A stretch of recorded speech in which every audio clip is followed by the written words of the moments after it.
foi, expansão aí já foi. Eu acho que é isso. Volta aqui, Sérgio. Tudo bom, Boa noite, Sérgio? Alexandre, tudo bem? Oi, Elton, bem-vindo. Boa noite. Beleza, boa noite. O áudio dele tá muito bom, viu, ô Alexandre? O seu tá um pouquinho zoado. Melhorou agora? Agora ficou bom. Ah, então tá bom. Vai ter que falar mais perto, então. Esperar o Dr. Marcelo Eu vou cortar meu áudio entrar. aqui, Acabei tá? de mandar aqui o link para ele. Beleza. Ele não viu a mensagem aqui ainda, mas já deve estar entrando já. Deixa eu ver se faltou algum grupo aqui. Faltou o Order Flow aqui. E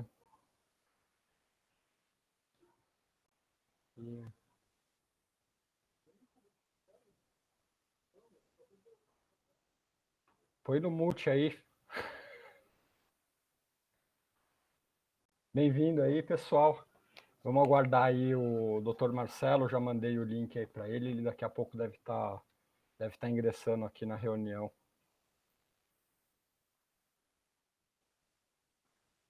Vamos ver, acho que tá tudo certo aqui. Não tem mais nenhum grupo faltando.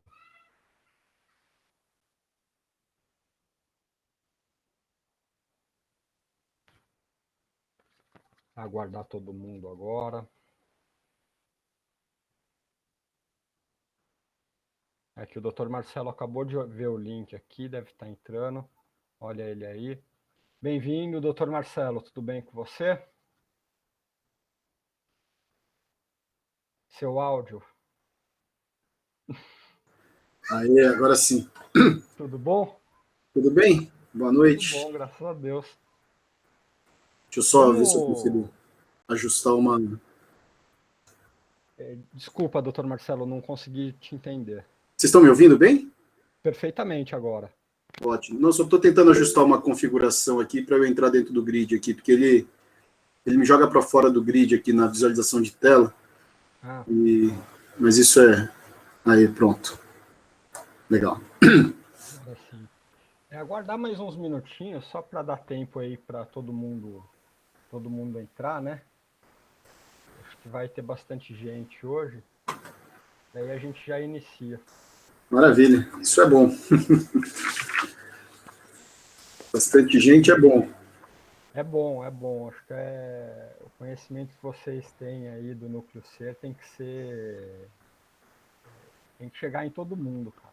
Tem que chegar em todo mundo. Isso eu não tenho dúvida, não. Sabe que tem nesses períodos aqui, né, que a gente está vivendo esse treco louco que a gente está vivendo, está sendo muito, muito, muito interessante observar como que cada um vai se comportando conforme as coisas vão acontecendo, sabe? E perceber também, assim, o quanto que as nossas emoções, o nosso estado emocional interfere nesse negócio como um todo, bicho, é fantástico. No final, tudo se resume a isso, né? Pois é, pois é. É muito, muito interessante, muito interessante. Eu tô já pedindo, pelo amor de Deus, para voltar pro escritório, né? Eu só quero poder voltar pro escritório, cara. Hoje eu não quero mais nada. Se eu puder voltar pro escritório, pegar trânsito todo dia, tá muito bom. É isso. Sabe que a gente está trabalhando, eu estou trabalhando, sei lá, 70% do tempo no escritório e o resto em casa. E isso porque eu moro muito perto aqui, né? E a gente está fazendo muita coisa, muito atendimento presencial, mas faz diferença, faz diferença, assim, bastante. Que nem agora eu estava aqui em casa com as meninas, enquanto a gente estava esperando tal para entrar. É uma zona. A minha esposa correu com elas para dentro do quarto lá para não tentar ver se a gente se interfere menos aqui, mas de repente aparece uma criança correndo aqui, entrando no. Não, normal. Às vezes eu tô em conferência com um cliente e minha menina vem, começa a pular no meu colo, quer brincar, quer atenção. E sabe? Não adianta não dar atenção, só vai piorar as coisas, né? Sim, sim. Ale, cadê aquela sua barba máscula, meu amigo? Não, hoje a gente tem convidado especial, eu tirei, né? Tudo bom, Ui. Fabio? Eu achei que era só no Procto, pô. O cabelo eu só vou cortar depois da pandemia, só. Mas a barba eu faço uma vez por mês, eu ainda faço. Banho a gente tenta uma vez por semana, né? Às vezes dá errado. Caraca, mano. Porra. Zoeira, zoeira, zoeira. Doutor Marcelo, acho que já tem um fórum legal aqui. A gente está com 15 pessoas. Ó, acho que mais pessoas devem entrar aí nos próximos momentos aí. Acredito eu que já esteja sendo gravado já, na verdade. Depois a gente vai fazer uma edição, tá? Mas a hora que você quiser iniciar, fique à vontade, por favor. Maravilha. Geralmente, acho que não sei se está gravando. Bom, não sei se está gravando, mas enfim. Porque no Meet, geralmente, quando está gravando, aparece um botãozinho aí. Está gravando fora do Meet, tá? Tá. O Carlos Vieira está gravando. Depois eu mando a gravação para você, eu te mando o arquivo. Não, fica tranquilo. Depois. Fica tranquilo. Bom, a gente bateu aquele papo para tentar entender um pouco de que forma que entender como é que a gente funciona aqui na nossa mente, nas nossas emoções, pode ajudar, né, no processo de tomada de decisão. Eu sei que todos vocês trabalham num regime pelo menos assim, esse grupo, né, o foco aqui, o foco de trabalho desse grupo é trabalho em bolsa, então você tem que estar o tempo inteiro tomando decisões, e são decisões que uma parte disso é técnica, mas a gente sabe que os aspectos emocionais, eles interferem diretamente na nossa forma de tomar decisão. E meu objetivo hoje, que depois daquela conversa eu fiquei pensando um pouco, né, eu trouxe assim, muito um bate-papo mesmo, eu decidi fazer isso de uma forma mais fluida, para que as pessoas possam mandar as perguntas e talvez aqui pelo chat ou abrindo o microfone mesmo, não sei como é que é a dinâmica para vocês. Para mim, esses dois formatos funcionam bem, tanto pelo chat quanto pelo abrindo o microfone e jogando as perguntas, porque uma das coisas que eu tenho me perguntado, e cada vez mais que eu estudo, mais isso fica rodando na minha cabeça, é assim: será que a gente realmente tem poder de escolha? Né? Nós fazemos um monte de escolhas a todo instante, né? De manhã, para você colocar uma roupa, você faz uma escolha, né? Entre escovar o dente primeiro e tomar banho primeiro, você faz uma escolha. Na hora que você vai tomar o café da manhã, você faz uma escolha. Então a gente faz um monte de escolhas o tempo inteiro. Mas será que essas escolhas elas são tomadas realmente de forma consciente? E principalmente as nossas escolhas ou decisões mais críticas, né? Como é que nós tomamos essa decisão, essas decisões mais críticas? E, embora todos nós achemos que a forma habitual de tomar decisão, né, é pela razão, principalmente quando você pensa em operar no mercado financeiro, onde você tem números ali o tempo inteiro, indicadores o tempo inteiro te mostrando, né, qual que é a tendência para cima, a tendência para baixo, que operação que parece que vai dar mais certo, que operação que parece que vai dar errada. Eu não sei o quanto que vocês têm clareza do poder do nosso estado emocional na hora de tomar decisão. Né? E aí tem decisões que elas são mais pensadas e tem decisões que elas são mais imediatas. Tá? Então, para isso, eu vou trazer assim rapidamente como é que a gente funciona, como é que a nossa mente processa a informação, tá? E muito porque eu sinto que quando a gente entende a regra do jogo aqui sobre o aspecto racional e lógico, e quando a gente entende a regra do jogo sobre o aspecto emocional, fica mais fácil operar, fica mais fácil compreender algumas decisões, fica mais fácil compreender por que algumas coisas funcionam e por que outras não estão funcionando, tá? E, principalmente, fica mais fácil escolher na próxima, né? Porque é muito comum a gente tomar uma decisão, e eu imagino que operando em bolsa, vocês precisam tomar decisões assim a cada instante, né? e às vezes são fração de segundo para você tomar decisão entre fazer uma operação, compra, vende, enfim, coisas do tipo. Eu não sou um expert em bolsa, mas eu imagino que seja esse o cenário, tá? Então, como é que a gente funciona? É assim, a todo instante, você está sendo submetido a uma infinidade de estímulos, tá?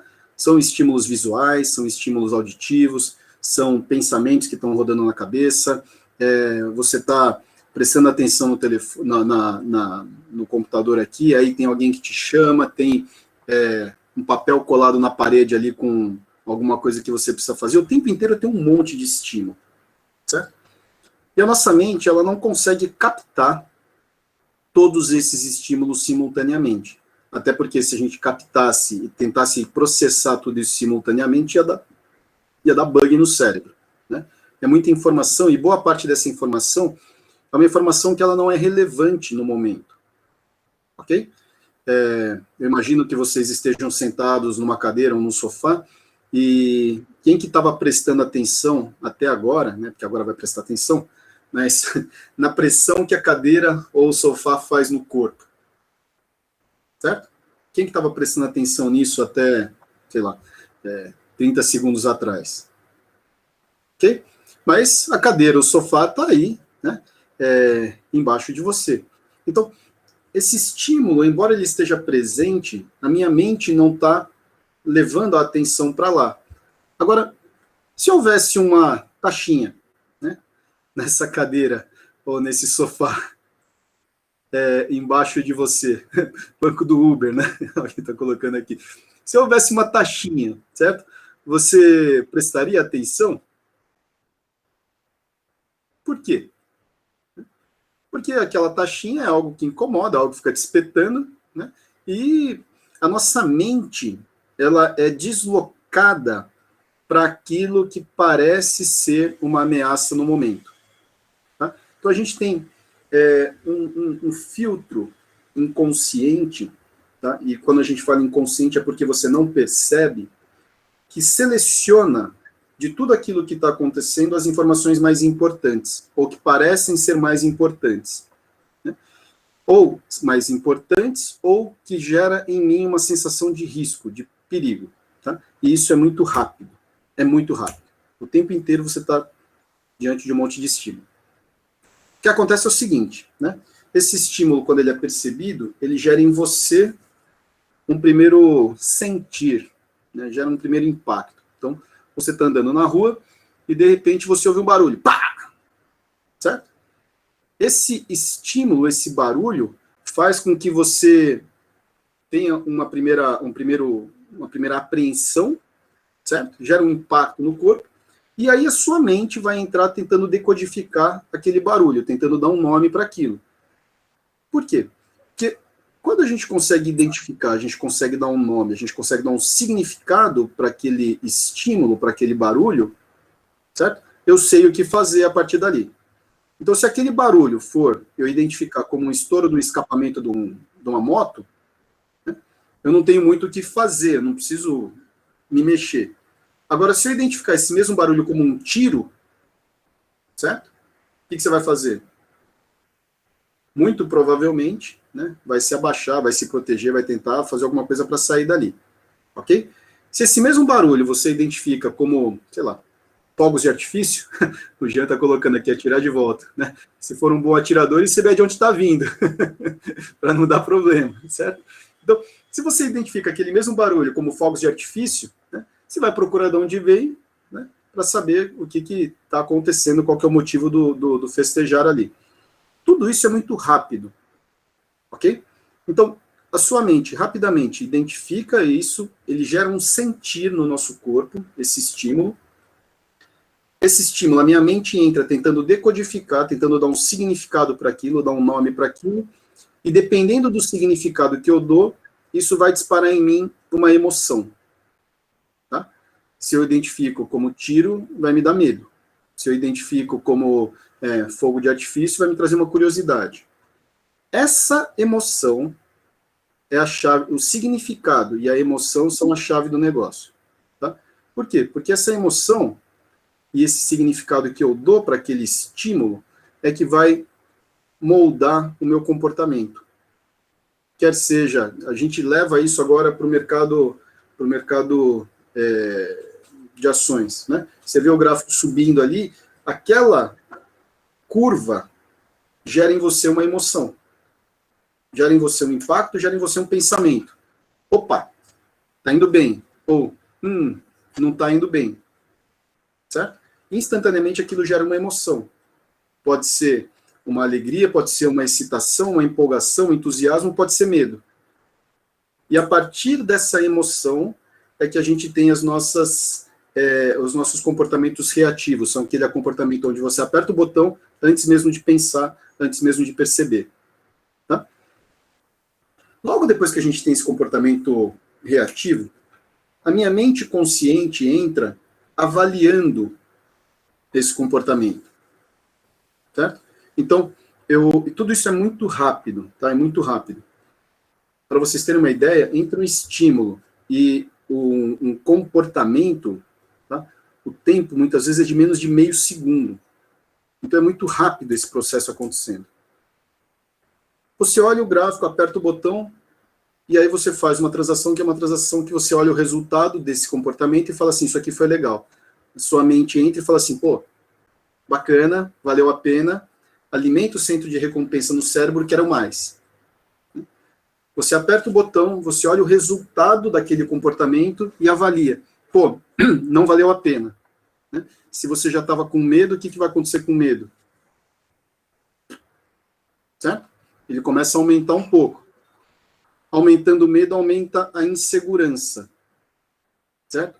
Aumentando a insegurança, na próxima transação, o que vai acontecer comigo? Eu já fico mais preocupado, né? E talvez um pouco mais cauteloso na hora de fazer a transação. Faz sentido isso? Tá? Até aqui, não tem nada de muito novo, né? Mas tem um aspecto que modula tudo isso, esse circuito inteiro, que é a nossa memória. Tá? E a nossa memória, ela modula isso de duas formas. Eu estou lendo um livro, ouvindo um livro agora, chama Think Fast and Slow, do Daniel Kahneman. Aliás, recomendo fortemente para todo mundo. Ele mostra muito do processamento mental. E a nossa memória, ela influencia, ou seja, a nossa história de vida, a nossa experiência, tá? Ela influencia de duas formas. A primeira é nessa resposta rápida, intensificando a minha emoção e me ajudando a reconhecer aquele padrão e dar um significado. O que eu estou querendo dizer com isso? Para isso, nós precisamos de duas histórias aqui. A primeira história é o seguinte. Vocês conhecem alguém que tenha medo de barata? Adulto que tem medo de barata? Certo? Faz sentido um adulto ter medo de barata? Certo? Não faz muito sentido. Né? Agora, quando a gente olha um adulto com medo de barata, o que está acontecendo? Né? A barata é um bichinho desse tamanho e a resposta emocional do adulto muitas vezes é desse tamanho, grandona. Tá? Por que isso acontece?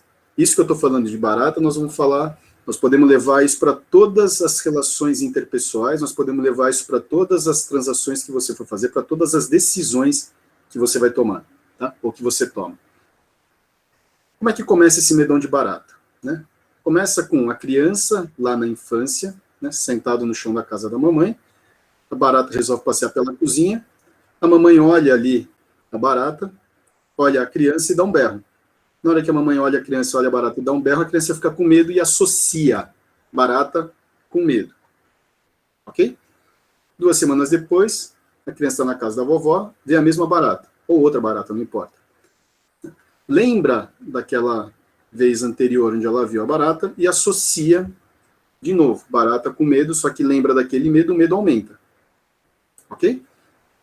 Os nossos sucessos e os nossos insucessos vão gerando pequenos registros aqui na nossa memória que vai intensificando, né, para mais ou para menos, dependendo se é um sucesso ou dependendo se é um insucesso, vai intensificando o meu padrão de resposta emocional diante a um estímulo. Ok? Esse é o sistema rápido. Tá?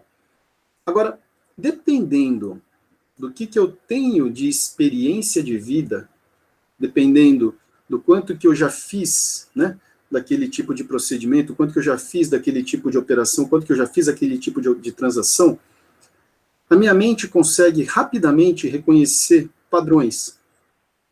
Mas é um reconhecimento de padrão, muitas vezes, antes que eu consiga pensar. Um exemplo que o Daniel Kahneman coloca nesse livro, Think Fast and Slow, é de um jogador de xadrez, um mestre de xadrez que olha o tabuleiro, e ao olhar o tabuleiro, ele consegue rapidamente reconhecer uma jogada matadora. Mas por que isso? Né? Porque tem ali todo um circuito de prática, e não é uma prática simplesmente mecânica, né? É uma prática onde ele está olhando aquilo no detalhe, está olhando aquilo com cuidado, está fazendo aquilo, eu falo, no capricho, certo? E quando eu estou fazendo aquilo no detalhe, estou fazendo aquilo no capricho, isso vai trazendo, né, esse lastro histórico de experiência que faz com que eu consiga tomar a decisão de uma forma rápida. Ok? Eu estou colocando isso por quê? Porque tem muitos movimentos que, para a gente conseguir tomar boas decisões, né, a gente precisa praticar, mas não é praticar de uma forma mecânica. Né? Eu preciso estar praticando, percebendo o que está acontecendo ali no capricho e percebendo também qual é o meu estado emocional. Por quê? Porque se eu pratico a partir do medo, a tendência natural é esse medo aumentar. Se eu pratico a partir do estado de centramento, de atenção, a tendência é a minha habilidade ir melhorando. Ok? Dúvidas até aqui? Não? Legal. Aí, a gente precisa entender, também dentro desse processo de decisão, quais são as prioridades, quais são as metas, quais são as prioridades que eu estou colocando para cada pequena decisão que eu vou tomar. Ok? Por quê? Porque, muitas vezes, entre tomar um sorvete e comer uma fruta, o que parece mais uma resposta de bate-pronto que parece fazer mais sentido? Certo? Depende do seu objetivo, depende do resultado que você quiser atingir, depende das consequências da escolha que você faz, né? Tomar um sorvete pode ser melhor, ou tomar comer uma fruta pode ser melhor. Manda, Rodrigo. Rodrigo jogou no chat aqui que está com uma dúvida. Boa noite, Marcelo. Boa noite. Marcelo, assim, com relação que tu falou, que a gente tem essa memória de acertos, erros, vitórias e derrotas, isso meio que molda o nosso perfil para a nossa vida futura, né? Pelo que eu entendi. Sim. Eu concordo que isso é verdade. Isso é muito notório. Tudo. Só que assim, no trade, que eu vejo, às vezes, é porque assim, eu tô para ver ainda quem iniciou no trade que não começou com derrota, né?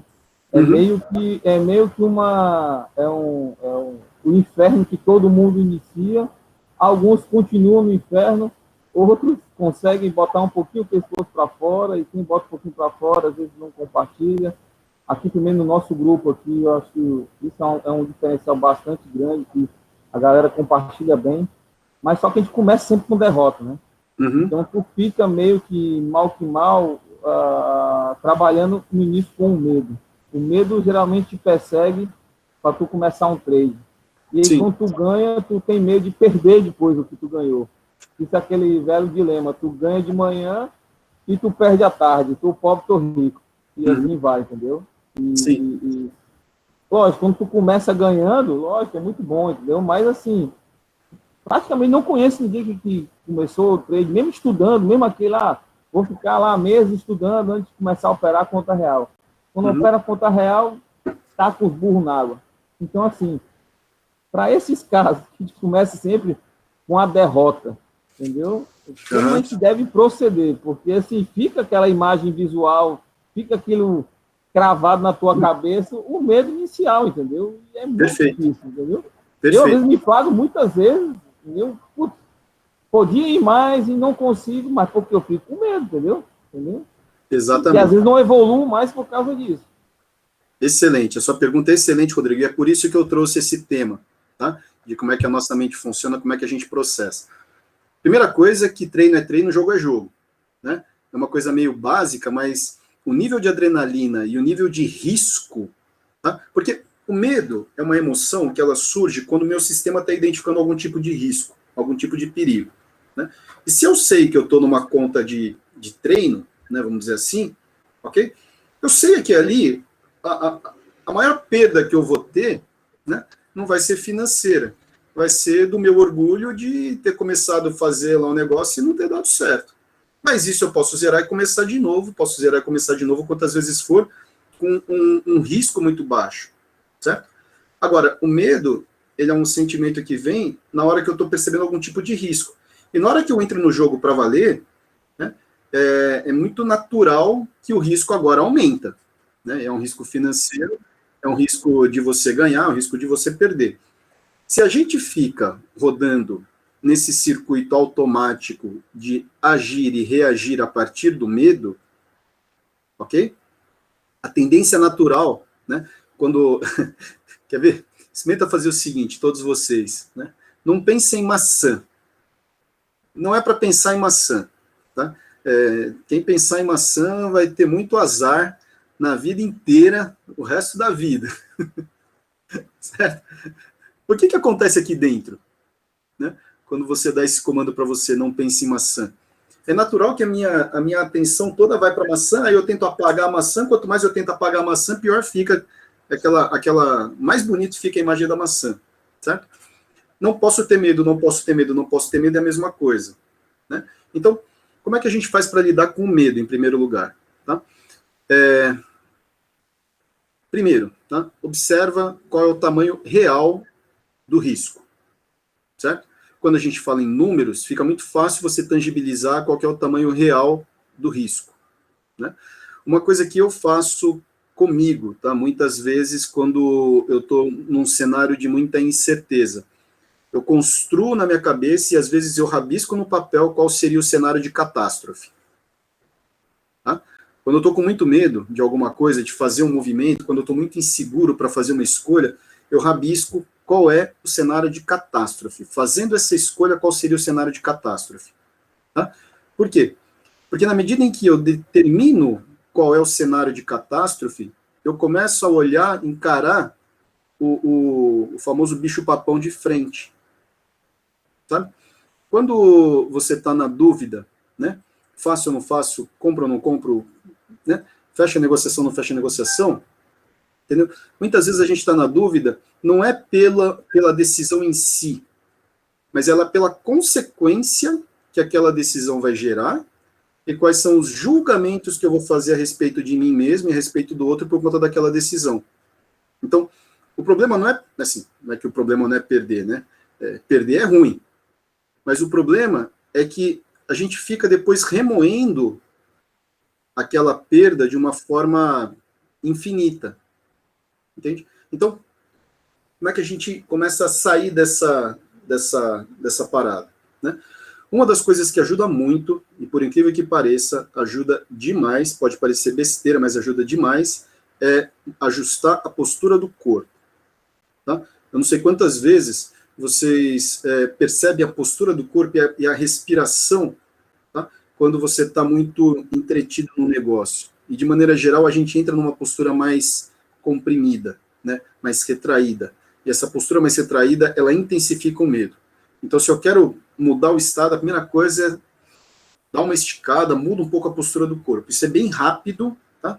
E funciona, tá? Funciona. Eu faço isso com muita frequência, assim, quando começa a ficar muito nublado o meu pensamento. A segunda coisa, tá? Constrói, né, cenários de catástrofe. Se você está preparado para o cenário de catástrofe, ok? Qualquer coisa melhor do que aquilo, você está no ganho. E outra coisa, muitas vezes a gente tem medo e não sabe do quê. Tá? Bicho-papão, o que é, né? É um bicho que eu não sei que cara que tem, que aparece à noite quando tá escuro e eu não estou vendo, e vem para fazer não sei o quê. Entende? Na hora que eu dou um nome, dou uma cara para esse bicho, eu sei quem é o bicho-papão. E se eu sei quem é o bicho-papão, eu sei o que preciso fazer para lidar com ele. Porque todos vocês sabem racionalmente o que tem que fazer. Certo? Estudando um pouco, estudando muito, enfim, todo mundo sabe o que tem que fazer. Então, a partir daí, a gente começa a lidar com o medo de uma forma mais consciente. Entende? Tem gente que fala assim, eu não quero ter medo. Meu, a pessoa que resolver não ter medo, esse está morto. Tá? Esse morreu. Porque esse não vai enxergar risco, não vai enxergar perigo. Então, são algumas formas da gente poder lidar com esse medo. Eu não sei se eu respondi a sua pergunta, Rodrigo.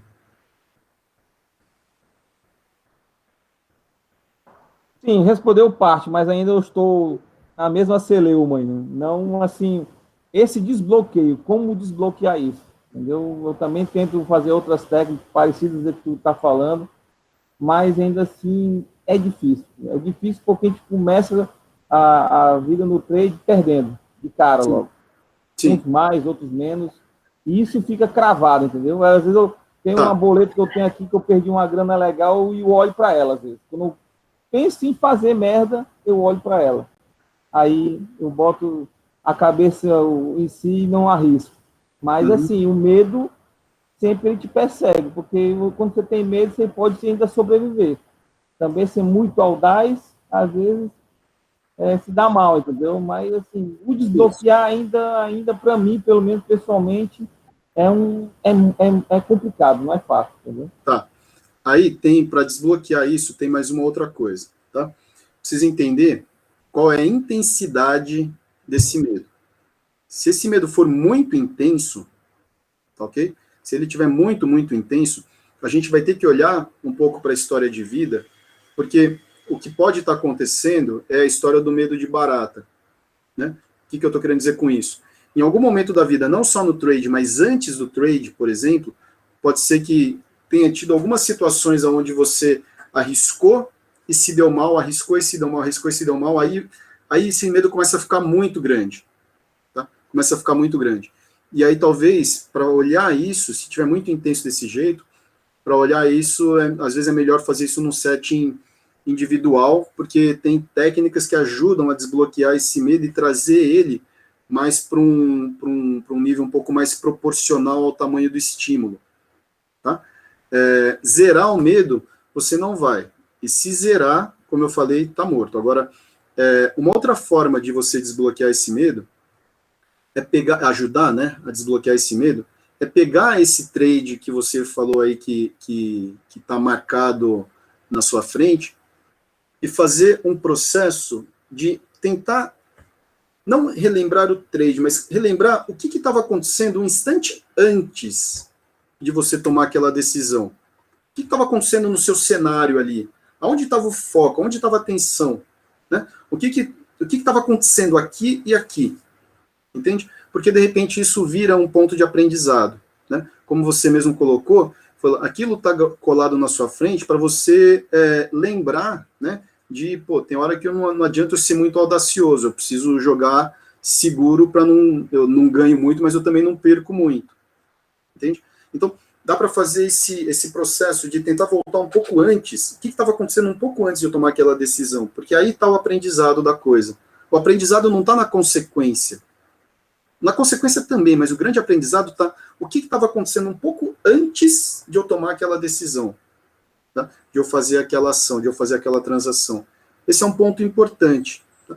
Porque tanto para a transação quanto para as escolhas que a gente faz no dia a dia, né, se a gente começa a observar isso, a gente começa a identificar, primeiro, alguns padrões. E toda vez que eu identifico um padrão, eu consigo mudar, trabalhar em cima desse padrão, né, para começar a construir um novo padrão de comportamento. Sabe? Toda vez que eu vejo tal coisa, acontece isso. Toda vez que eu vejo tal coisa, acontece isso. Então, aqui tem um padrão. Então agora a gente precisa começar a construir uma nova rota, um novo caminho. E aí aquele evento do sofrimento faz total sentido, e por isso que eu falei da prática, né? Uma coisa que a prática, e aí a prática não é de novo, tá? Não é fazer mecânica, é fazer prestando atenção, fazendo capricho, fazendo cuidado, tá? Ela traz pra gente é que ela aumenta a nossa intuição. Mas o que é essa intuição? Né? Eu trabalhei durante 10 anos como cirurgião, eu me formei médico, aí fiz residência em cirurgia geral, trabalhei 10 anos numa equipe de cirurgia oncológica, a gente fazia procedimentos para pacientes com câncer estágio avançado, procedimentos de altíssima complexidade, você tem uma ideia, de cirurgias que demoravam 20 horas, 24 horas de cirurgia, eram cirurgias enormes, e aí, com o tempo, o que eu comecei a perceber, né? Eu começava a perceber sinais muito sutis que o paciente tinha de possíveis complicações, de possíveis problemas, e eu brinco que eu comecei a sentir cheiro de merda muito cedo, muito antes, sabe? Mas por quê? Porque você olha e você fala assim, você começa a reconhecer alguns padrões, né? Mas isso precisa de janela, precisa de tempo, e é tempo fazendo com atenção. Porque fazer mecânico, você não aumenta a sua intuição, você vai aumentar na hora que você vai olhando para o resultado e vai tirando pequenas conclusões, sabe? Cada dia, no final do dia, né, você fala, pô, o que eu aprendi hoje? Sabe? O que eu aprendi hoje? De uma forma, assim, bem cartesiana mesmo e persistente. E aí, ao longo dos anos, né, a gente vai aumentando essa intuição. O que é? Você bater o olho no gráfico ali e fala, puta, isso aqui vai funcionar, isso aqui vai virar, isso aqui não vai virar. Né? Aí você começa a arriscar mais e arrisca com mais segurança, porque diminui o risco de perda na medida em que você reconhece mais rápido o padrão do que está acontecendo ali. É perfeito isso, Jean. Não. Foi a única maneira, a técnica, quando eu falo para os meus alunos né, que acabam buscando o nosso treinamento, que a técnica você adquire muito rápido. Qualquer pessoa pode pegar qualquer profissão e aprender aquele ofício rapidamente, se tiver interesse. Né? Uhum. Mas, e eu costumo dizer que somos seres empíricos, né, doutor? Nós só vamos aprender sentindo no osso, na carne, né? A cada erro, a cada coisa, você vai... quando eu me formei, eu sou formado em Direito, quando me formei, achava que sabia tudo, até fazer minha primeira audiência. Né? Aí, eu temia mais que o boletar sem saber o que estava fazendo aqui, entendeu? Na época. Eu temia muito. Né? Então, ao longo do tempo, a experiência vem, obviamente, fui advogando até me sentir o Deus do direito. Né? Mas a gente sempre acha que é o Deus de alguma coisa, sempre acha que somos os melhores no que estamos fazendo. Né? Isso tem um lado positivo, mas tem um lado negativo, que está aumentando muito, né? Tá diminuindo essa percepção, às vezes, até da realidade, eu entendo dessa maneira. Então, funcionou. Eu fiz isso, fui me calejando ao longo do tempo, até não sentir mais a dor, e deu certo. Lendo muita literatura de psicologia também, acabei seguindo esse caminho aí também. Isso é perfeito que você está colocando. Pra vocês terem uma ideia, assim, vocês imaginam como é que é, né? Assim, eu imagino como é que é entrar numa audiência, e imagine como é que é você entrar numa sala de cirurgia, sendo você o cara que vai ter que começar e terminar aquele negócio, né? Recém-formado, pegando no bisturi, não era pela primeira vez, mas praticamente pela primeira vez, tendo treinado algumas vezes, mas às vezes você treina com supervisão. Né? Então, tem um amigo meu que ele colocava um termo que ele falava assim, nessa hora que nasce cabelo no peito do homem. É quando você está no jogo para valer mesmo que começa a crescer cabelo no peito, sabe? É verdade. É bem isso aí mesmo, é na prática. Tem uma pergunta aqui do Patrick, né? Em conta demonstração, mesmo fechando no 0 a 0, pelo fato de estarmos operando, podemos considerar o trade como a nossa profissão para estimular o compromisso e orgulho com aquilo que você faz. No meu caso, eu sou universitário e as negociações é a minha única fonte de capitalização. E gostaria de saber se, de alguma forma, assumir ou expor para algum familiar o que você faz aquilo, possa, de alguma forma, trazer você alguma responsabilidade de fazer aquilo direito. Uma autodeclaração, praticamente. Eu não sei se eu entendi a pergunta, tá? Se eu entendi a pergunta, o Patrick hoje opera numa conta demonstração, certo? Isso. Pelo que eu estou entendendo a pergunta, ele não opera para valer, mas está operando numa conta demonstração para treinar. Eu não sei se é bem se é esse o cenário do Patrick. Tá? Pelo que eu entendi, sim. Isso. Para valer swing trade, hold trade. Eu não sei o que isso significa. Eu não manjo desse. São operações mais longas e operações que você faz não tanto com o intuito de especular, mas com o intuito de investir, né? Tem características diferentes. Tá. Então, o que ele faz hoje como forma de capitalização são os movimentos, né, para investir e não como forma de especular. E a dúvida é se assumir isso para a família muda alguma coisa? É essa a dúvida, Patrick? Porque eu sinto que, assim, depende muito da família, depende muito, muito mesmo da família, depende muito dos valores, dos conceitos que a família tem. Porque tem famílias que você vai falar, olha, encontrei uma profissão e o que eu faço é isso, e a pessoa vai virar e vai falar assim, nossa, que estranho, né? Nem sabia que isso existe. Certo? Tem famílias que você vai virar e vai falar assim, olha, eu estou fazendo isso, o cara fala assim, porra, não, meu, isso aí não é profissão. Né? Pra vocês terem uma ideia, sei lá, uns 10, 15 anos atrás, a pessoa que falava que ia ser designer de game, né, as pessoas olhavam e davam risada, falavam, você quer ficar jogando videogame o dia inteiro, né? E hoje tem uma galera que é muito bem paga fazendo isso. Tem cara que é pago para jogar videogame o dia inteiro. Entende? Então, o mercado de trabalho mudou muito, né? Eu tenho 42 anos, quando eu fiz a escolha da profissão lá com, sei lá, desde os 10 anos de idade que eu decidi que eu queria ser médico, tinham 4 grandes profissões, 4, 5 grandes profissões. Ou você ia ser médico, ou você ia ser advogado, né? Ou você ia ser engenheiro, certo? Ou você ia fazer administração, ia ser um administrador de empresa. As opções eram menores, né? Hoje em dia, a gente tem uma gama tão grande de profissões, de especializações e subespecializações, que vai depender muito de como é que a sua família encontra com isso. Agora, a sensação que me dá é que, mais do que a declaração com a família, né, é esse compromisso você com você, de que é daí que você vai querer tirar a renda da sua vida. Entende? Só que esse compromisso, juntando um pouco com o que o Jean está colocando, juntando um pouco com o que o Rodrigo colocou, né, a gente vai afirmando ao longo do tempo, principalmente conforme a gente vai tomando porrada, principalmente conforme a gente vai tendo resultado ruim, entende? É nessa hora que você tem um resultado ruim, né, que você está a ponto de desistir, que é a hora que você vai saber se realmente é isso que eu quero fazer ou não. Tá? Feliz ou infelizmente, quando a coisa está indo bem, né, está indo bem aqui que eu vou mexer. Agora você vai saber se é isso mesmo que você vai assumir, na hora que a coisa, na hora que trava. Né? Na hora que você encontra o muro, é que você vai falar assim, peraí, é isso mesmo que eu quero fazer? Então beleza, eu vou escalar o muro, né, para seguir adiante. Tá?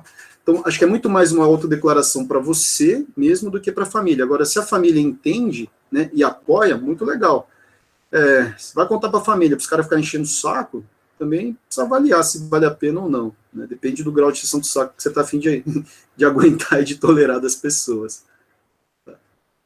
Viu, Marcelo? Só fazendo um paralelo da tua profissão, tá? Tu imagina, né? Tu tá fazendo o teu treino com supervisão ali, operando com supervisão, que seria a nossa conta demo, né? No nosso mundo. E na primeira vez que tu vai solitário, né? Fazer a operação, o teu paciente morre. Que bate, né? A primeira tirada, voo solo, tu dá com os burnados, teu paciente vai a óbito. Sim. É o que acontece muito com a gente, né? A gente fica na conta demo, mas vai na conta real, puta. Leva chapuletada, passa um mês, 2 meses, quebram a conta. Aí começa tudo de novo. Mas aí é aquele que o Jean falou. Foi o caminho também que eu estou traçando, porque assim, o caminho do trade, assim como o aprendizado é rápido, e o ganho às vezes é rápido, a gente acha que também tudo vai ser rápido. Não, é um processo. É o lance de começar com a mão menor, saber que vai ter 1, 2, 3 anos de aprendizado, tem que formar essa bagagem, essa biblioteca na nossa mente, porque alguns textos vão se repetir, vão se coincidir, realmente é tempo. Só que a gente confunde, assim como uma faculdade que passa 4, 5, 6 anos aí para fechar uma faculdade, a gente acha que não fez, a gente vai aprender da noite para amanhã. Realmente é um processo. Então, isso eu estou consciente. No início que a gente inicia, a gente acha que a gente não tem essa consciência. Muitos não têm. Uhum. Alguns iluminados podem até ter, mas a grande maioria, e eu me incluo na maioria, eu sou do bolão, entendeu? Sim. A gente no começo acha que não tem essa consciência, acha que é tudo muito rápido, entendeu? O aprendizado é rápido, não é. Demora bastante. Sabe que tem um efeito chamado efeito, eu aprendi isso com um cara de TI, sei lá, tem 2, 3 semanas. Chama Dunning Kruger, esse efeito. É o seguinte, em áreas que você domina pouco, tá? A nossa tendência é superestimar a nossa habilidade. Tá? Em áreas que você domina pouco, na hora que você olha para aquilo, isso é fácil, é só ir lá, apertar botão para cima e para baixo, tal, compra, vende, compra, aquela coisa, você aprende o basicão do negócio, que eu tenho que comprar na baixa e vender na alta, isso é ridículo, tem um gráfico lá, vou apertar o botão aqui e ali, vai dar certo. Então, nós superestimamos a nossa habilidade. Tá? Conforme você vai aprofundando e ampliando o seu conhecimento naquela área, você começa a perceber que o buraco é muito mais profundo do que você estava imaginando, né? Aí você começa a subestimar a sua habilidade. Por quê? Porque você começa a perceber que tem tanta coisa que você não sabe ainda, entende? Que você começa a subestimar a sua habilidade. E você começa a superestimar a habilidade do outro.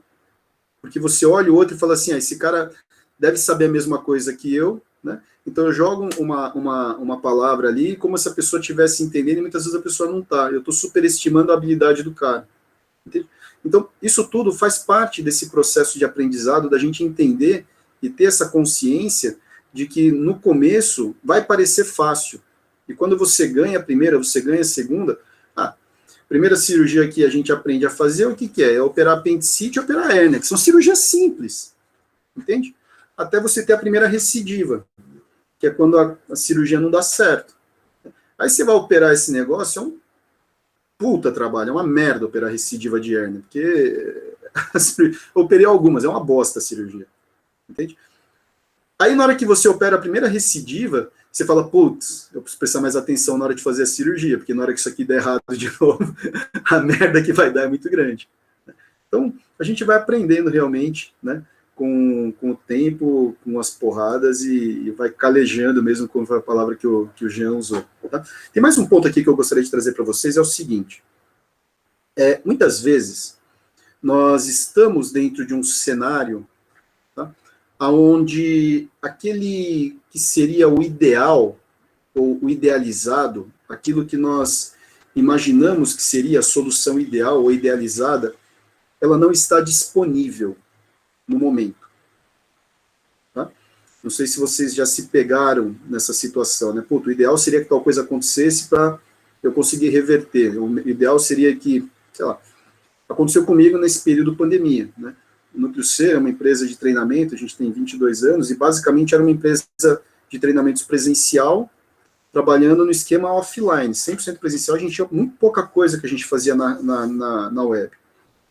E quando veio a pandemia, fechou tudo, né? A gente trabalha com aglomeração, e nos nossos treinamentos, uma das coisas que é uma das marcas registradas, né, é um abraço de coração para coração mesmo, entende?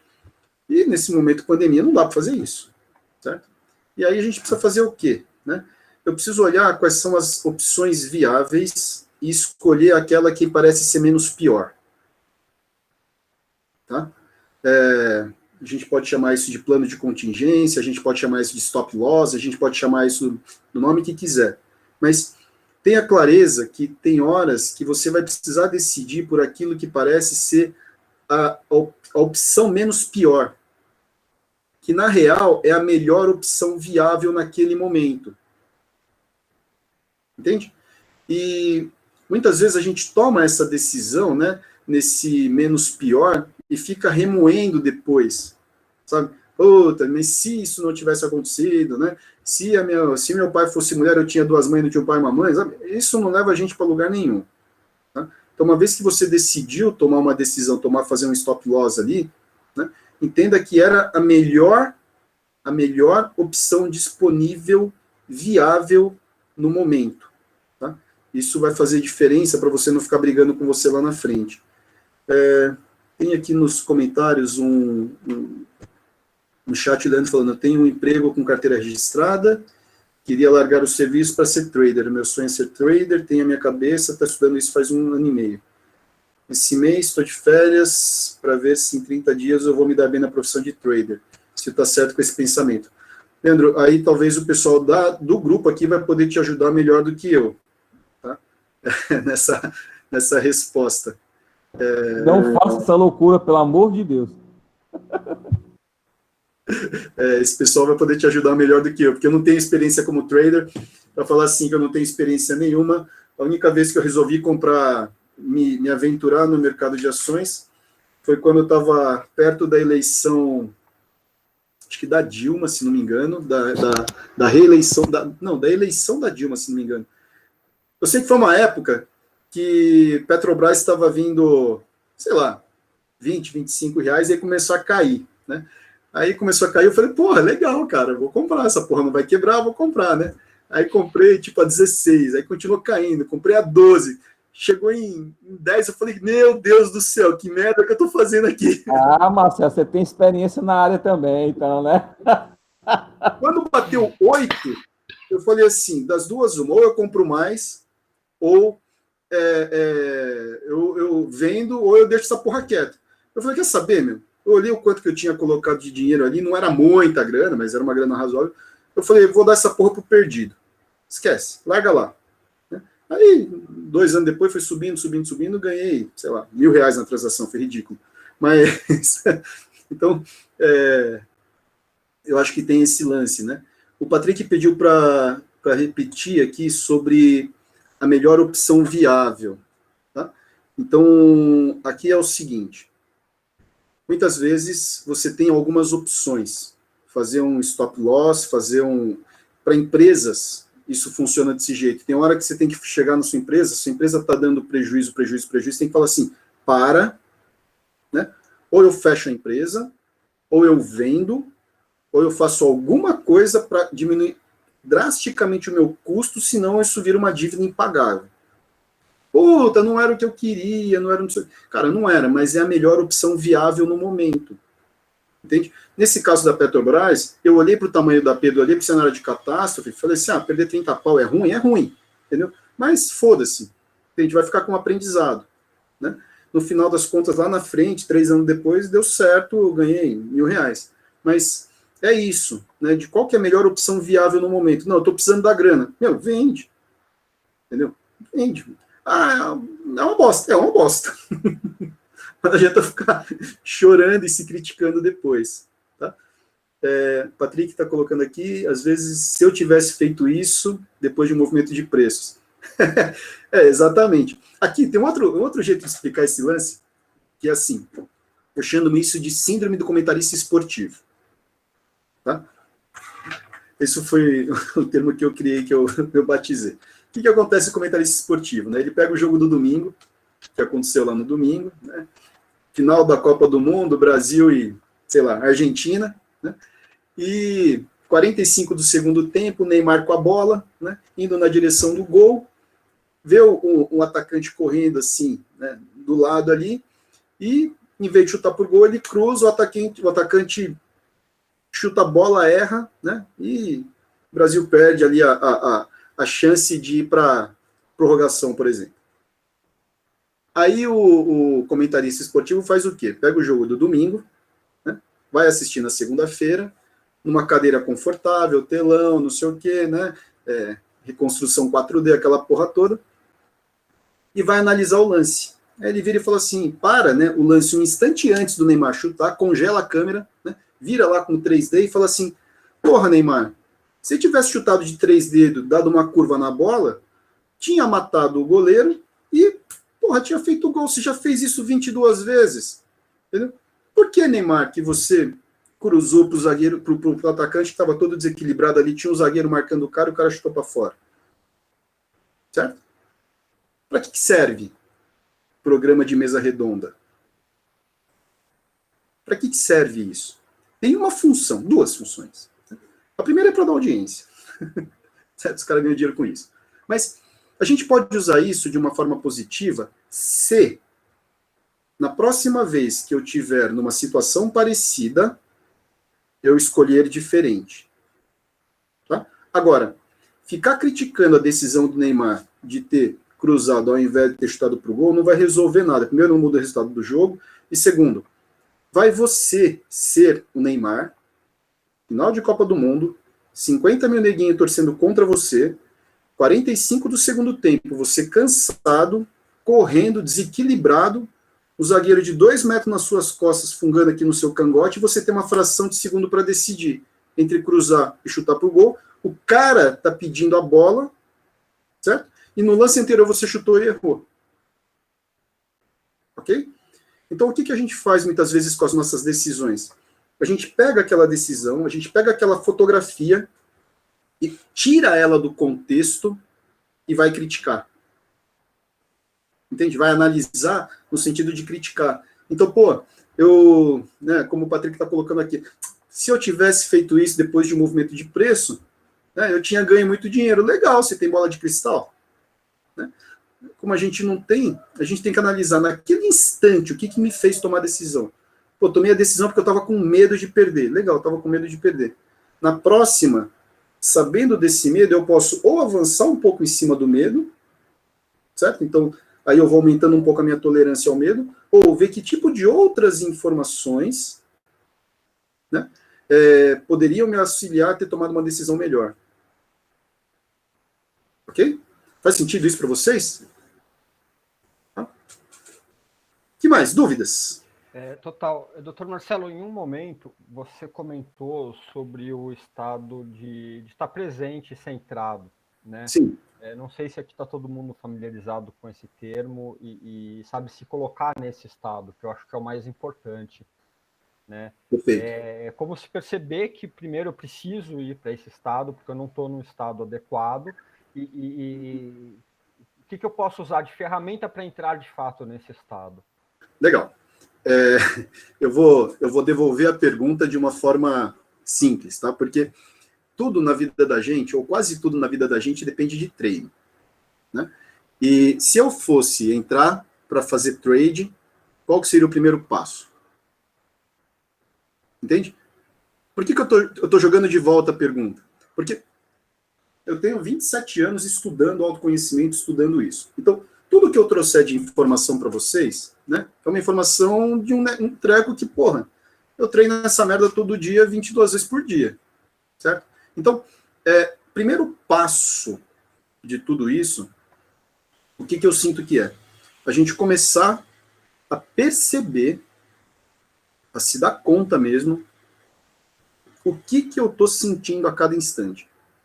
Precisa fazer isso de uma forma psicótica, paranoica? Não.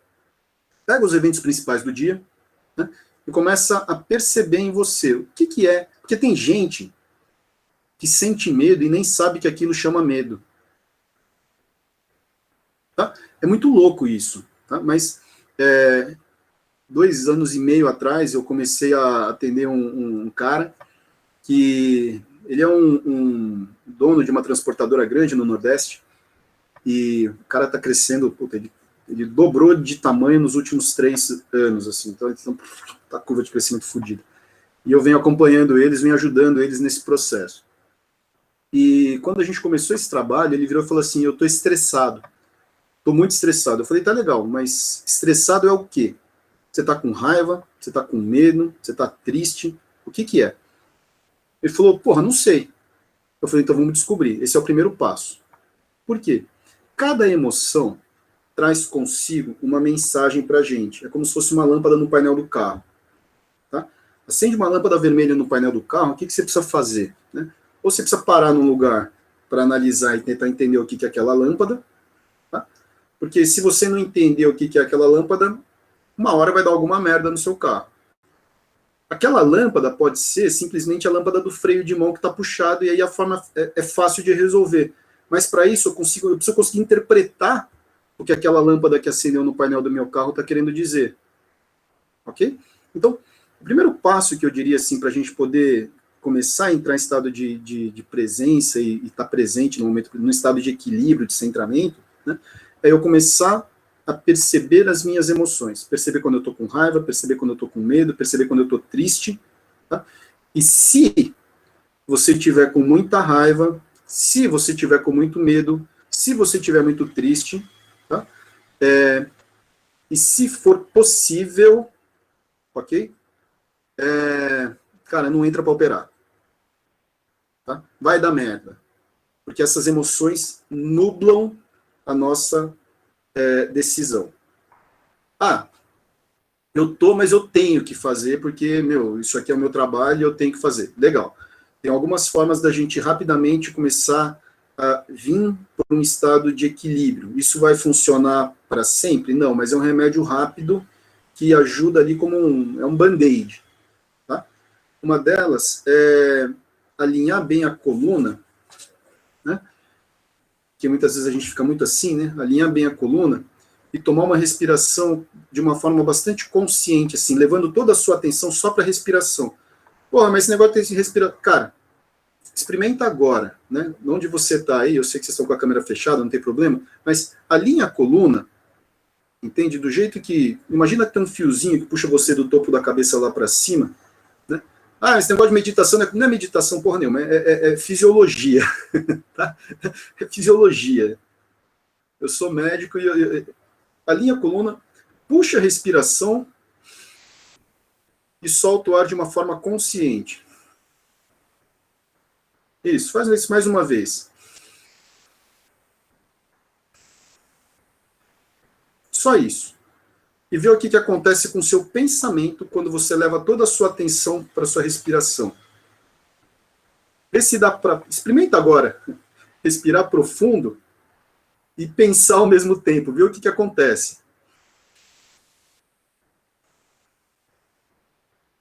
Ok?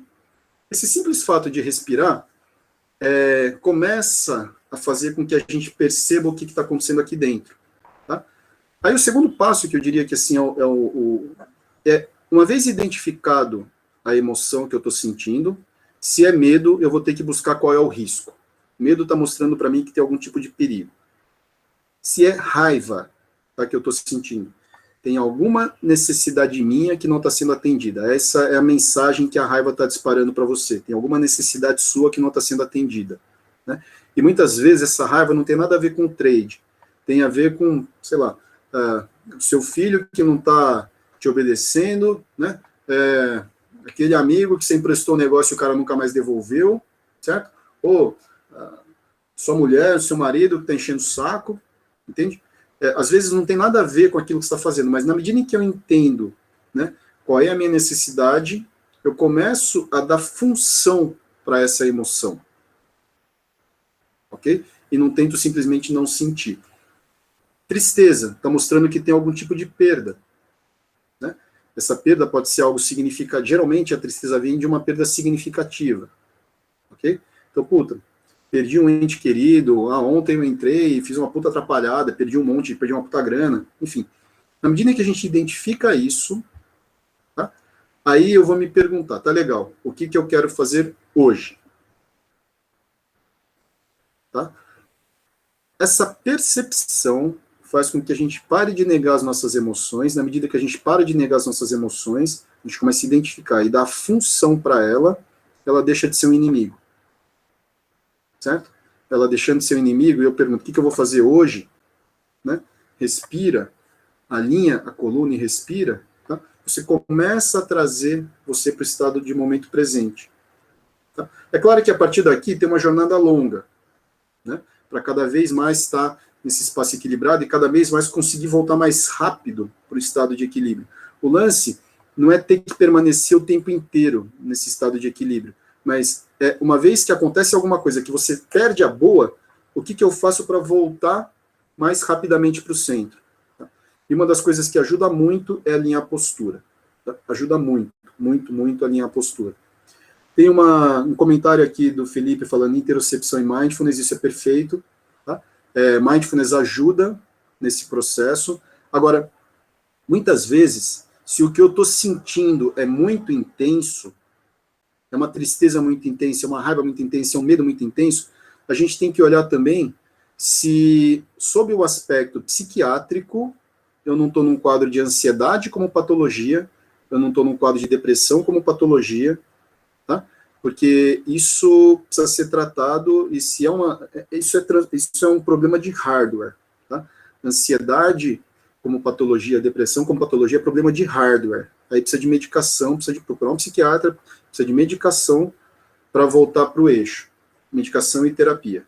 Tá? O Marcos está colocando aqui, se a frustração é igual à tristeza. Na frustração, você tem um componente de tristeza e tem um componente de raiva. Tá? Tem uma mistura aí das duas coisas. E pode ter, né, um pouco uma mistura também com medo. Porque a frustração, ela vem quando você está almejando um resultado e aquilo não acontece. Então, de uma certa forma, tem uma perda, que justifica ali a tristeza, e tem uma necessidade que fica em aberto, né? Porque eu queria ter ganho e não consegui, então essa necessidade está em aberto, então muitas vezes vem raiva junto. Tá? O Patrick jogou uma outra pergunta aqui, ouvir música, ver documentários, se isso ajuda, né? Pode ajudar a minimizar a ansiedade. Pode, tá? Se é recomendável, não sei, eu acho que eu não conheço muito o habitat de vocês para poder falar se isso é bom ou não é bom. Tá? Distrair a mente ajuda? Ajuda, né? Porque ajuda a gente a mudar momentaneamente o foco. Tá? E quando a gente muda momentaneamente o foco, aquela emoção que estava ali, ela vai aquietando um pouco. Né? Mudar a postura do corpo, dar um break de 10, 15 minutos, esticar, vai dar uma volta no quarteirão, né? São formas boas de você dar uma espairecida. Eu faço isso com uma certa... Fazia mais, hoje em dia menos, até por não ter tido essa necessidade, né? Mas tinha épocas onde eu estava muito, muito tenso e começava a embananar tudo, o pensamento começava a embananar, eu parava, eu trabalhava numa empresa de home care na época, ia dar uma volta no quarteirão. Tá? Saía para dar uma volta. E nesse dar uma volta, está mudando a postura do corpo, está mudando a respiração, está mudando o foco da sua mente, e aquilo muitas vezes era o tempo, 10, 15 minutos, às vezes 20 minutos, era o tempo para baixar a adrenalina, colocar a cabeça no lugar, né? E a partir daí tomar decisões mais coerentes, decisões mais acertadas, decisões mais não só lógicas, né? Mas decisões que iam gerar benefício para todo mundo. Não sei se eu respondi a sua pergunta, Alexandre. Acredito que sim. Eu acredito que sim. Porque esse é o passo, eu diria que esse é o passo inicial, né? Tem outras etapas aí, mas aí a gente entra, aí tem toda uma jornada mesmo, né? De autoconhecimento, de autoconsciência. E, cara, é uma jornada muito legal e uma coisa não exclui a outra, né? Trabalhar numa atividade muito mental, na verdade, você tem um espaço para você poder entender melhor como é que as coisas acontecem e tal, te ajuda, né, a voltar para esse espaço de equilíbrio mais rápido, sabe? E aí a gente passa mais tempo feliz, né? Eu costumo dizer que o jeito de passar de viver mais feliz é só passar menos tempo emburrado, sabe? É meio óbvio, né? Mas, cara, você já pensou quanto tempo a gente perde, né, remoendo coisa que não vai ter volta? Se a gente usasse esse mesmo tempo que a gente ficava remoendo aquelas coisas que não vai ter volta, para falar assim, tá legal, o que eu vou fazer diferente na próxima? Né? A gente ia ver muito mais feliz. Sabe? É que aí precisa praticar, né? Precisa estar com isso na cabeça e ir praticando. Tá? Eu tive um professor de pesquisa operacional que ele dizia, a premissa para você ter um problema, você precisa ter no mínimo uma solução. Né? E Sim. a gente fica batendo martelo em coisas que nem solução tem, porque já passou, não vai mudar, não tem mais o que fazer a respeito, já perdeu a grana, já foi embora, acabou, você não tem problema nenhum e a gente fica com aquilo na cabeça, né? O que eu vou fazer daqui para frente é outra história. Agora, ficar remoendo isso, cara, pensa no problema que você tem agora, né? Porque isso não é mais problema, né? Não tem mais solução. Sim, sim. Aí tem uma pergunta do Wagner aqui que vai ser muito legal, já vou responder. Todo problema vem junto com uma solução. Se esse problema não tem solução, isso é uma realidade que você tem que aceitar. Tá? E você ficar brigando com essa realidade é dar murro em ponta de faca, ficar dando cabeçada na parede, achando que a sua cabeça vai ser mais forte que a parede. Não vai. Entendeu? Então, esse é um ponto importante. O Wagner está colocando aqui, diz a lenda que o nosso poder de concentração é de 4 horas. Né? Após isso, só dá merda, e por isso que a maioria dos trades ganham de manhã e devolve à tarde. Eu li recentemente um livro chamado, deixa eu pegar aqui o nome, é um livro do Daniel Pink, ele chama Quando? Tá? Eu tenho usado o Audible, cara, isso aqui é muito legal. É muito legal, é uma plataforma da Amazon, é uma assinatura mensal, são $15 por mês, você tem um crédito para ouvir um livro por mês. Eu uso no trajeto de carro, tá? É muito bom. Nesse livro, esse cara explica, a partir de vários... Eu vou jogar aqui no chat para vocês.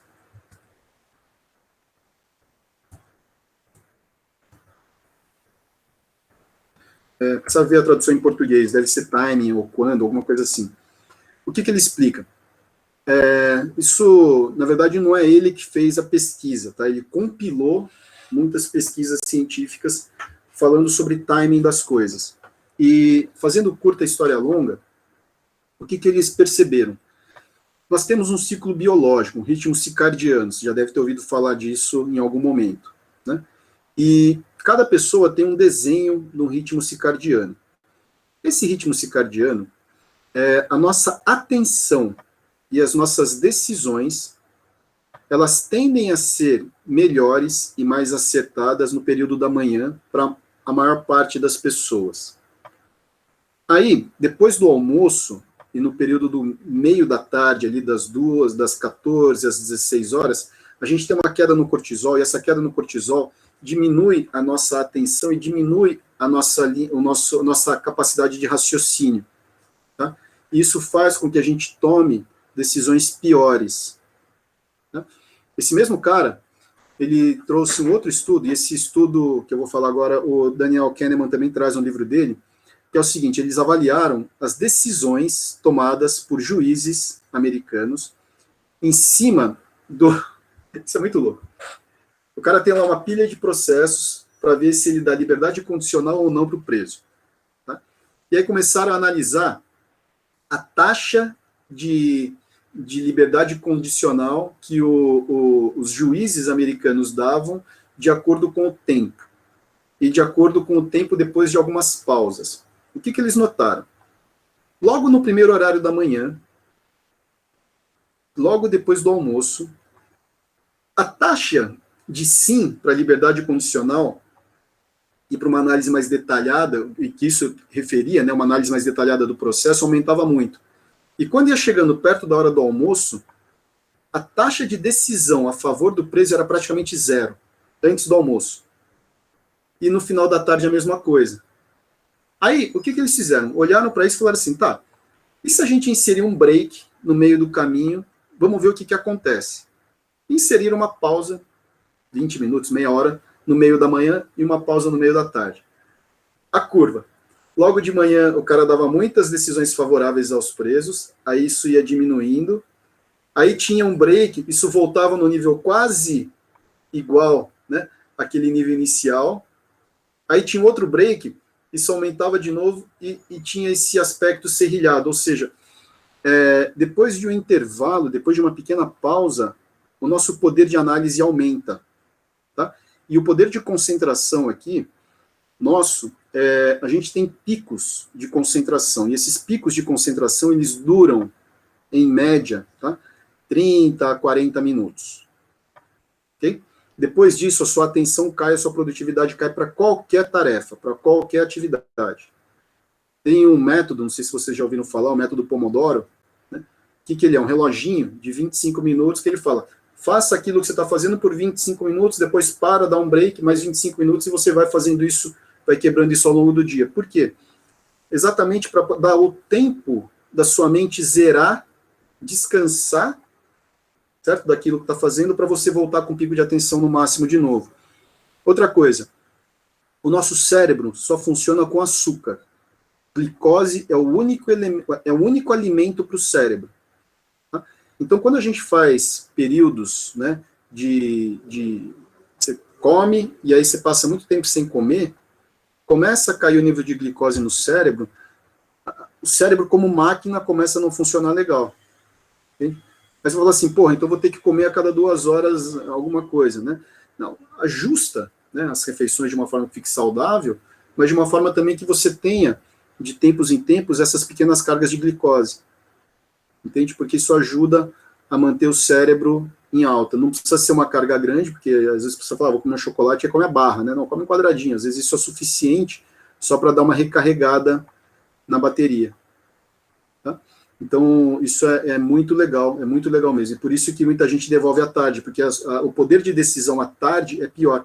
Aí outra coisa que esse cara coloca, que o Daniel Pink coloca, é assim, depois do almoço, né, dá um cochilo, de mais ou menos uns 20 minutos, porque isso zera, dá aquela recarga rápida de energia e sobe, né, que é a famosa siesta mesmo do espanhol. Tá? Tobias está colocando aqui que tenta usar o Pomodoro a cada 30 minutos, tem que levantar, isso, perfeito, é isso mesmo. A cada meia hora você para, dá um break, meia hora, 40 minutos, e aí com o tempo a gente começa a se perceber, né? Você começa a perceber quando que você está bem e quando que você não está bem. Tá? Então, esse tempo, mas de tempos em tempos é importante fazer essas quebras, ok? E o Wagner colocou aqui, vai fazer trade comendo pudim, mandou para mim que eu gosto bastante de pudim também. Esse é o meu doce favorito, né? O que mais, gente? Dúvidas?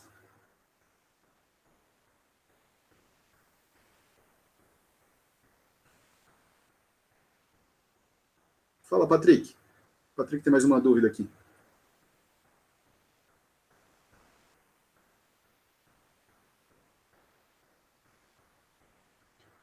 Acho que ele está escrevendo. Enquanto o Patrick está escrevendo, alguém tem alguma outra dúvida? Doutor, Olá.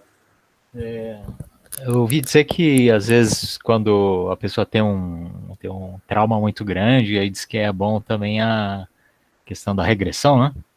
Sim, sim. Isso é muito legal, Sérgio, que você está trazendo, porque o que é regressão, né? Na verdade, toda vez que você lembra de alguma coisa, e junto com essa lembrança vem uma sensação física, então, se você lembrar o que você comeu no almoço, e na hora que você lembra o que você comeu no almoço, vem o daquilo que você comeu, tecnicamente, tá? Você saiu do momento presente, você foi para aquela experiência do seu passado, então você fez um processo de regressão, né?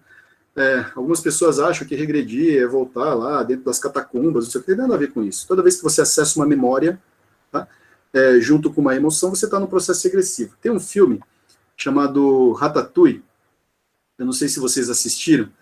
Nesse filme, no finalzinho dele, tem uma cena do Anton Ego, que é o crítico de cozinha, experimentando o ratatouille. Na hora que ele põe a garfada de ratatouille na boca, ele volta lá na infância dele, lembrando da mãe fazendo ratatouille com todo aquele cuidado e tal. Então, regressão é isso, é você ter uma lembrança de algo que aconteceu na sua vida junto com emoção. Quando a gente olha para alguns traumas, né, nós temos como acessar aquele arquivo na memória, tá? Então, só voltando na história da barata, né, a gente tem como voltar lá no momento onde ficou registrado aquele trauma da barata e dar um significado novo para aquilo. Mas, para isso, o que a gente tem que fazer? Tem uma técnica toda, tá? Vou explicar aqui mais a síntese do negócio, liberar a emoção que ficou retida lá e trazer mais informação.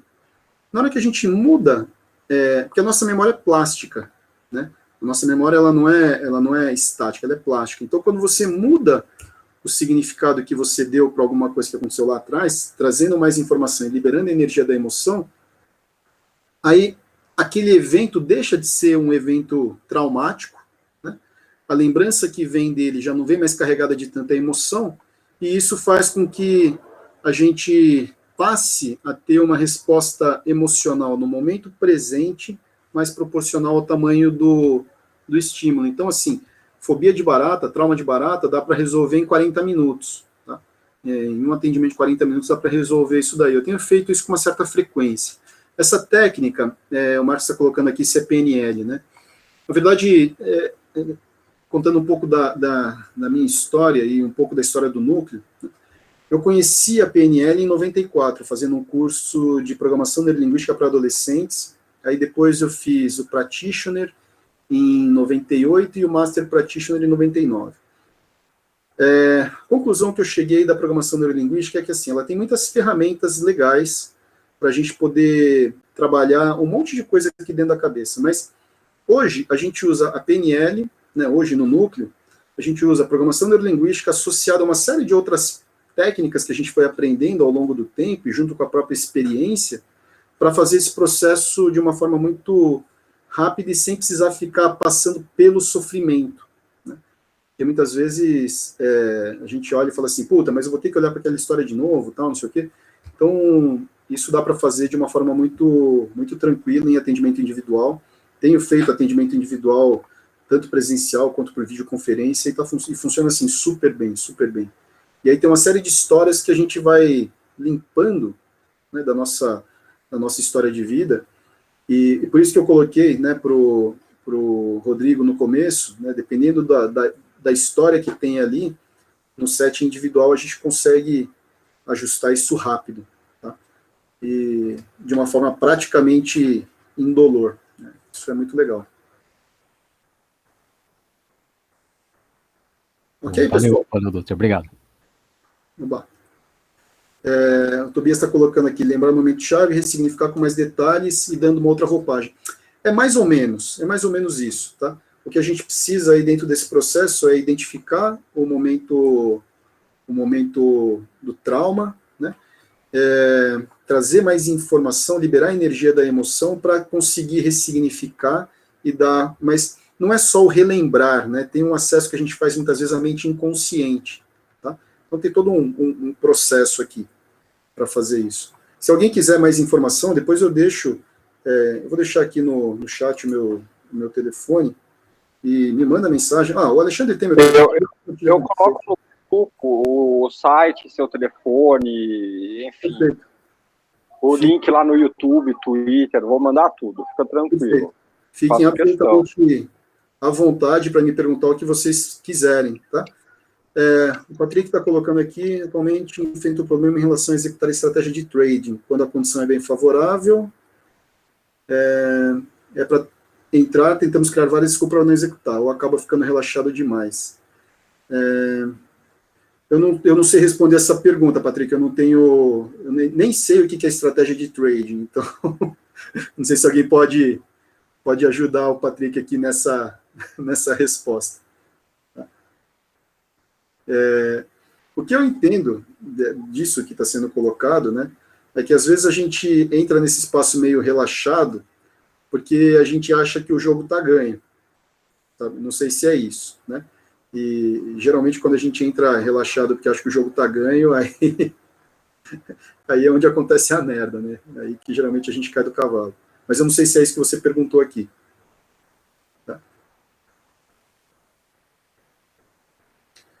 Quanto a pessoa tem um toque, o que fazer para resolver? Legal. Toque, a gente tem que entender aqui a definição de toque, tá? Porque quando a gente olha sobre o aspecto da psiquiatria, o que é toque? O transtorno obsessivo compulsivo. Né? É um transtorno dentro dos transtornos de ansiedade, pelo menos esse ano, agora dia 12 de março, eu estou começando uma pós em psiquiatria, para ter mais detalhes de uma série de coisas aqui que eu não consigo parar de estudar, então eu vou fazer esse ano uma pós em psiquiatria. E o TOC, é um transtorno obsessivo compulsivo. O que significa isso, né?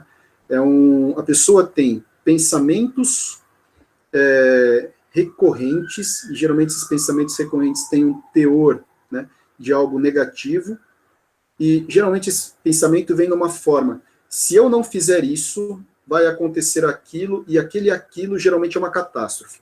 Então, dá um exemplo assim: se eu não lavar a mão, né, a minha mãe vai morrer. É um pensamento que ele não tem lógica nenhuma, né, mas gera, na pessoa, tem uma associação de esse fato com esse medo muito grande. Tá? Então, quando a gente entende o toque como patologia, né, isso aí precisa tratar, precisa procurar um psiquiatra, precisa procurar um terapeuta, tá, para tratar. E geralmente precisa de medicação. Ok? Tem pessoas que têm aquela famosa mania de arrumação, né? Então, se vê todos os lápis, se vê um lápis com a ponta quebrada, ou um lápis do contrário, aquilo gera na pessoa um certo desconforto, gera na pessoa uma certa ansiedade, mas não tem esse pensamento obsessivo de que algo catastrófico vai acontecer, entende? Então, a gente precisa entender um pouco melhor aí. Nesses casos, né, quando a pessoa entra nesse perfeccionismo, essa coisa toda, terapia pode ajudar. Eu tenho atendido algumas pessoas com essas manias de arrumação, e na hora que você começa a entender de onde vem isso, né, muitas vezes vem lá de quando era criança, não podia deixar as coisas fora do lugar, se deixasse a coisa fora do lugar, tomava bronca, ou queria ser, né, fazer tudo direitinho para se sentir aceito, para se sentir querido, para se sentir amado. Então, por aí afora que a coisa vai. Tá? Então, a gente precisa entender um pouquinho melhor que tipo de toque que a gente está falando. Certo? Ok, pessoal? Dúvidas? Estou aqui à disposição de vocês. Não sei como é que vocês estão de horário. Não, acho que tá tranquilo. Eu sei que vocês têm, Marcelo, uma mentoria, né? Vende um pouco o seu peixe, pô.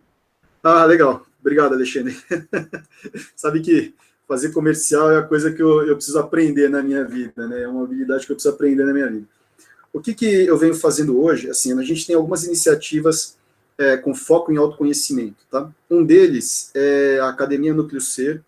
A Academia Núcleo Ser é uma plataforma online onde eu tenho colocado ali uma série de aulas gravadas, são aulas curtas de 15 minutos, para desenvolvimento de autoconhecimento. É uma escola de autoconhecimento. Na academia, a gente tem também, para as pessoas que é um serviço por assinatura, né, as pessoas que assinam a academia, nós temos mentorias, eu tenho feito toda quarta-feira de manhã com os alunos da academia, um processo de mentoria. A gente está nesse momento agora desenvolvendo um projeto de vida com eles, e alguns webinars ao vivo que eu faço aí mais ou menos a cada 3 semanas para as pessoas da academia. Eu tenho feito muitos atendimentos individuais, um processo de mentoria individual. Eu, Gilberto, Dirce, a gente tem feito isso, tá?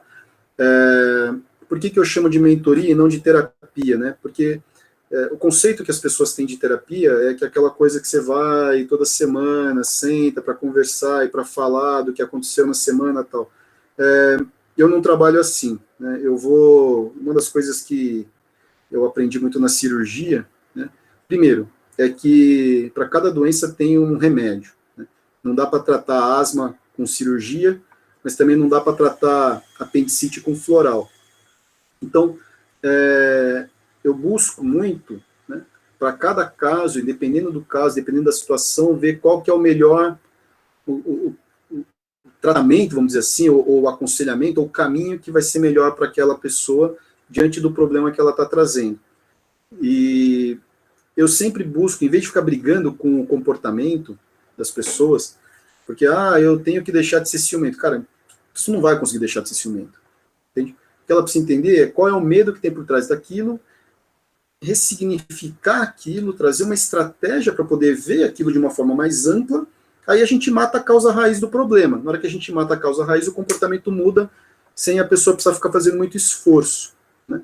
Então, e é muito rápido. Eu trabalho com pacotes de 8 atendimentos exatamente porque as coisas precisam ter começo, meio e fim, e até, assim, são checkpoints para a gente avaliar como é que a coisa está andando de acordo com a necessidade de cada um, né? E uma outra coisa que eu coloco e deixo isso muito claro para todo mundo, é que quando é um assunto que eu não sei, eu vou falar, não sei, assim como em alguns momentos eu falei para vocês aqui, falei, cara, não entendo nada dessa porra aqui, e vamos buscar quem sabe, né? Vamos ver quem que pode ajudar, quem que pode descobrir, quem que pode ser o guia ou o mentor para esse tipo de problema, né? Vender, por exemplo, é uma coisa que eu não sei. Estou buscando um mentor aí para me ajudar nesse processo. Contribuir com as pessoas, ajudar a compartilhar conhecimento, isso eu sei, isso eu faço, acho que faço bem, mas cada macaco no seu galho aí. Então, essa é a forma que eu tenho trabalhado hoje em dia, né, em atendimentos individuais, e uma das coisas que a gente pode fazer, isso se for, né, do agrado de vocês, do gosto de vocês, marcar aí, de tempos em tempos, um bate-papo em grupo, para poder conversar a respeito desse tipo de assunto. Isso é uma coisa que dá para fazer também numa boa. Tá? Aí a gente sente, se houver interesse, a gente sente e conversa. Tá? O Alexandre vai colocar, né, no grupo ali o Instagram, o site do NucleoC. Tenho feito todas as segundas, quartas e sextas uma live, também com foco em autoconhecimento. E estamos aí, estamos na batalha. Para mim é um prazer muito grande poder estar dentro desse meio. Eu vim aqui para a rede para poder ouvir tudo com mais tranquilidade, né? Marcelo, cara, obrigado aí pelo seu tempo, tá? Pelo carinho aí, dedicação, enfim, cara, agradecido de verdade, assim, de coração aí pela sua presença aqui hoje. É um privilégio ter você com a gente, tá bom? Eu fico muito grato pelo convite, tá? Quando precisarem, é só dar um toque. E bola para frente, galera. Vamos aprender a dominar os nossos medos e o dominar, né? Não é você não ter, mas o dominar é você poder perceber e usar isso, ter o domínio para usar isso a seu favor. Então, são caminhos aí que a gente tem para poder dar andamento. Falando nisso, ó, besta, né? Não sei vender mesmo. Nós temos um curso online sobre inteligência emocional, tá? Inteligência emocional, domínio das suas emoções. Tem o link em algum canto do site, deve ter ali o link. Depois eu passo para vocês também, se vocês quiserem, o link para esse curso, tá? Tá na Hotmart lá, é muito legal. A gente gravou o material todo com foco em inteligência emocional, é bem bacana. Cara, perfeito. Galera, é isso, vale a pena. Eu fiz 2 treinamentos, né, ainda antes, pré-pandemia, né, fiz 2 treinamentos com o NucleoC, mudou a minha vida, né, o NucleoC, ele teve o poder de brincar de Lego comigo, né, me desmontaram inteiro e me remontaram, né, e foi num momento da minha vida muito especial. Minha esposa estava grávida e, enfim, para mim teve muito significado, que foi esse primeiro treinamento que eu fiz. Fiz depois um outro segundo treinamento com eles, que foi cheio de significado também. Me fez olhar para vários aspectos da minha vida, da minha história, da história da minha família, que, enfim, né, me afetavam diariamente, eu sequer tinha consciência do porquê, né? E eles me trouxeram respostas em níveis bastante profundos, né? A coisa aí é séria, né? Ninguém aí, não é brincadeira, não, o que eles fazem. Realmente um trabalho muito sério. Eles lidam com tudo de forma assim, muito precisa, muito cirúrgica mesmo, né? E com acolhimento, né? Com amor. Né? Não tem chicotada, não. Tá? Vale muito a pena mesmo. E não é caro. Tá? Não achem vocês que custa uma fortuna, porque não custa uma fortuna. O NucleoC é acessível. Se você fizer um planejamento, cara, o que vai te economizar de stop vai mais do que pagar esse curso, pode ter certeza. Obrigado, Alexandre. Tem mais uma pergunta aqui do Marcos, se o atendimento online tem o mesmo potencial do presencial. Olha, o que eu tenho feito, né? Para as pessoas que... depende um pouco da bagagem que a pessoa tem de autoconhecimento. Tá? Tem pessoas que eu tenho atendido 100% online, dá para fazer processo regressivo, ressignificar um monte de história online. Tá? Agora, tem alguns casos, e por isso que eu falo, né, cada doença tem um tratamento, né, e a gente precisa ser responsável no ponto de entender quais são as limitações de cada método. Tem alguns casos que eu peço, em alguns momentos, para a pessoa ir presencial lá, porque eu sinto que o resultado é melhor. E Agora, é aquele lance, né? A gente estava no meio do ano passado, num movimento onde estava tudo fechado. Então, se é o que tem, é o que a gente vai usar. Né? Agora, se dá para fazer, tem muita coisa que dá para fazer online, e se precisar de tratar um tema mais específico, tal, alguma coisa um pouco mais sensível, aí a gente vai para presencial. Agora, puta, o cara mora... Eu atendi um cara que morava na Austrália, ele tinha feito 2 treinamentos com a gente, estava num processo de separação, e o cara estava numa puta crise. Né? Não dá para o cara pegar um avião e largar tudo e vir para cá. Então a gente fez todo o processo online e foi fantástico, fantástico mesmo assim. O cara ficou inteiro, redondo, e o cara estava destruído. Então, a gente trabalha com aquilo que é ok, aquilo que é viável e aquilo que é possível. Tá? Mas, puta, dá para fazer de tudo. Dá para fazer de tudo online. Tendo uma conexão boa com a internet, dá. Tá? Ok, galera? Bom, mais uma vez, obrigado. Alexandre, muito, muito, muito obrigado pela oportunidade. Para mim foi um prazer enorme poder compartilhar isso com vocês. E a gente se tromba por aí, né? Com certeza. Amanhã cedo, quem quiser, 7h30 da manhã, tem uma live que eu faço no Instagram, @Marcelo Katayama. E aí, quem quiser xeretar lá, é bem bacana. Vale a pena. Obrigado, Marcelo. Galera, beijão para todo mundo, obrigado pela presença de todos e bons trades aí, né? Vamos descansar agora. Forte abraço, galera.